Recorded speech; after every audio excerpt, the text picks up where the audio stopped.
Mercy by J.M. DeMatteis and Paul Johnson. I'll be quick. This is a Vertigo book. It's a Vertigo prestige format story. DeMatteis is known because of the JLA, Justice League International one with Keith Giffen. And he has another kind of comics also. He has Blood with Ken Williams, Moon Shadow with John Moth. And this is another of these painted comics from the 80s and the 90s. And it's a so-so one for me. It has to give you a mess. Well, the story is about this character called Joshua Rose. Joshua is in a coma, heart attack,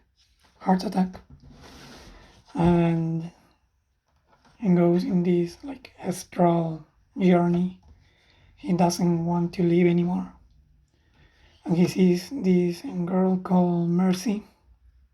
Is Mercy, like in Sandman, like death is a person or a personification of death.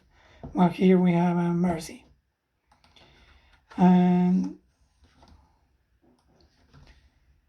it is a story where he sees 3 stories. One about a couple that hate each other. We have this monster like draining their negative emotions, thoughts. We have this guy on the tribe. Again, with something negative, we have this widow. Also, like, she's agoraphobic, maybe. And then we have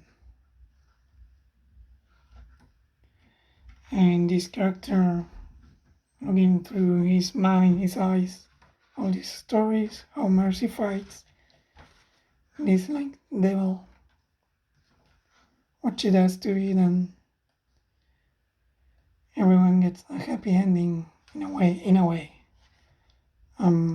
Joshua comes back to life, like reinvented in a way.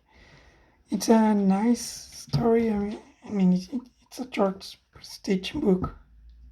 So for what it is great. The idea, the plot, it lends to itself to be a painted comic and all that. But the execution, I feel like it was not the best. It is pure narration boxes, no dialogue whatsoever. So you get just the perspective of this guy, and they are like written in a way that tries to feel like poetic.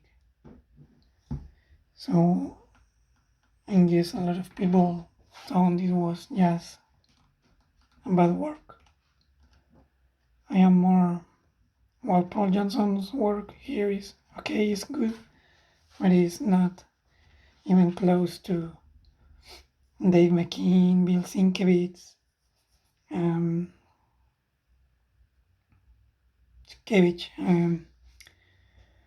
John Moth, Ken Williams, or maybe even Frank Red on Kid Eternity.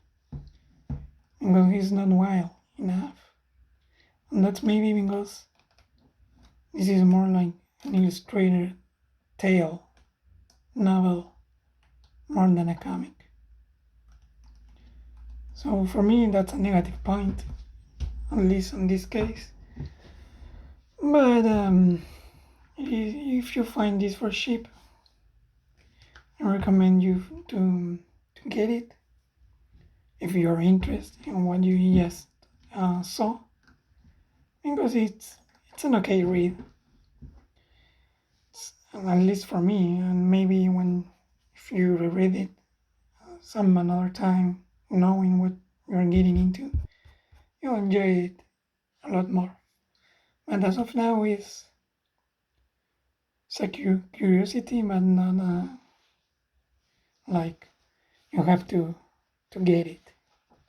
It's not like a recommendation. It's more like for you to know that this exists, and you can. I think there's a new edition of this that has like 120 pages because it has previous script and a lot of sketches. So maybe you can get that one. I think the story itself is not hard to understand if you read it really slow.